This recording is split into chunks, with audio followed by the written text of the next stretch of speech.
negara dan audiens terhadap perbaikan tunjangan khusus Papua Barat yang sudah bekerja di 6 provinsi. Mengapa ada tinjauan khusus 20 tahun khusus Papua? Bapak Ibu, kita semuanya ASN yang tentu sudah mengetahui perencanaan dan penganggaran dalam birokrasi, baik di pusat dan di daerah. Apa yang pernah dibuat oleh Presiden Soeharto berdasarkan Kepres 6 Kepres di tahun 85, tunjangannya diberikan berdasarkan presentasi. Mari kita lihat dasar hukum yang diberikan untuk pemberian tunjangan khusus Provinsi Papua. Aturan regulasi yang dibuat berlaku umum seperti Undang-Undang ASN dan Undang-Undang yang telah diperbaiki nomor 20 tahun lalu memberikan ruang untuk kekhususan itu terjadi. Namun sayangnya dari 2 provinsi sampai sekarang menjadi 6 provinsi tidak ada gubernur dan bupati yang melek mata terhadap persoalan khusus Papua. Lanjut, latar belakang mendorong untuk kami harus berteriak perbaikan tunjangan khusus Papua. Semua sudah jelas dalam Undang-Undang Dasar 45 dan Undang-Undang Otsus. Dokumen ini sudah dibaca oleh Bapak Gubernur dan Bapak Sekda. Ya, tidak perlu jelaskan panjang-panjang lagi. Lanjut,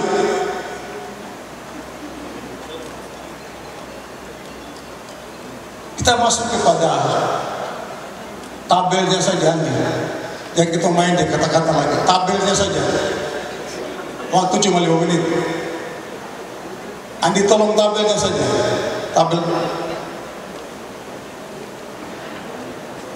Bapak Ibu, Kepres yang kita pakai sekarang untuk tunjangan Papua Kepres 8 tahun 2002. Ironis sekali disebut tunjangan khusus Papua, tapi tidak diomong dalam Undang-Undang Otsus Papua. Ini tunjangannya sebagai berikut.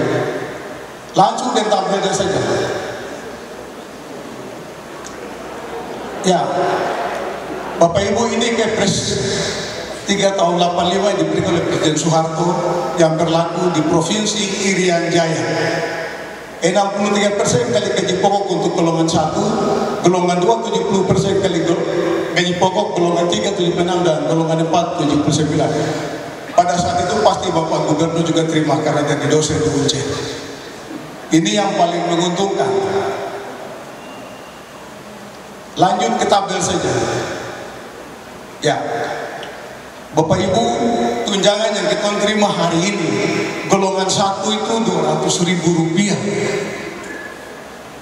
Terus sampai ke yang 4E, kita ambil yang tertinggi, terendah 200, tertinggi yang 4E.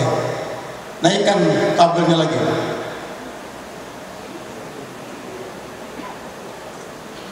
Jadi Bapak Ibu, interval dari kenaikan tunjangan khusus Papua ini Rp25.000 setelah Bapak Ibu saya naik pangkat. Ketika PNS tidak naik pangkat, tidak tambah Rp25.000. SMA pangkat puncaknya 3B, masa kerjanya 58 tahun. Ketika tidak naik pangkat, tidak tambah Rp25.000. Sedangkan tingkat kemahalan terjadi setiap hari. Mungkin Bapak Sekda Papua Barat Daya punya Rp625.000.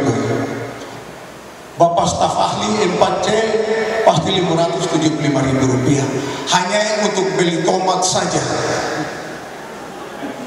Tidak pakai beli apa-apa. Tunjangan khusus Papua yang berlaku hari ini. Lanjut. Ini ada diskriminasi. Ini tunjangan yang diberikan untuk hakim, jaksa, dan pengadilan. Golongan 3 Rp750.000, golongan 3B Rp900.000, 4E Rp1.785.000. Pegawai vertikal hakim dan jaksa sama-sama tinggal di atas tanah Papua dengan PNS yang lainnya. Tapi tunjangannya kenapa diskriminasi? Kita sama-sama mengalami tingkat kemahalan yang sama. Lanjut.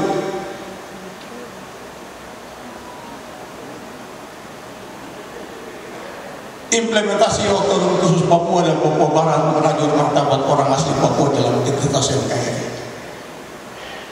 Lanjut, Bapak Gubernur saya gambarkan provinsi Papua dan provinsi lainnya di tanah Papua. Kenapa kita di Papua itu otonomi daerah dan otonomi khusus, tapi dia pakai mesinnya dua, engine di belakang. Kenapa dia terlambat? Di depan itu speednya pakai Johnson 1. Kenapa lebih cepat dari itu? Kalau memang otos itu kayak dibiarkan, mari kita ASN rasakan dulu, baru rakyat di bawah. Lanjut, berpikir cerdas, berpikir cepat untuk rakyat. ASN juga rakyat toh.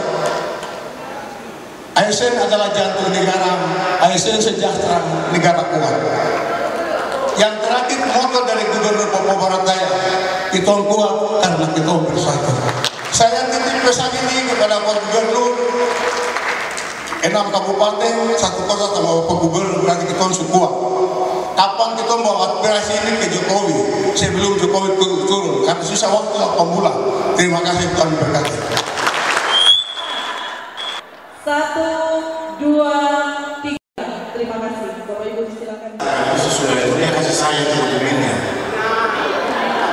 Ya, dia kasih saya dokumennya, hasil kajiannya itu supaya saya tidak lanjuti. Ya, kalau kita bicara mau pergi bawa kemana kan. Jadi saya kasih tugas kembali kepada forum untuk selesaikan kajiannya, bikin kajiannya itu, lalu kemudian bawa serahkan ke saya, lalu kita rencanakan itu, kita sampaikan ke pihak-pihak yang terkait. Ya. Karena itu adalah tadi ada Kepres setuju kalau itu barang mudah-mudahan pada masa pemerintahan Pak Jokowi ini itu barang bisa sampai dan kemudian ada jawaban. Ya. Karena ini bukan baru kali ini. Ya.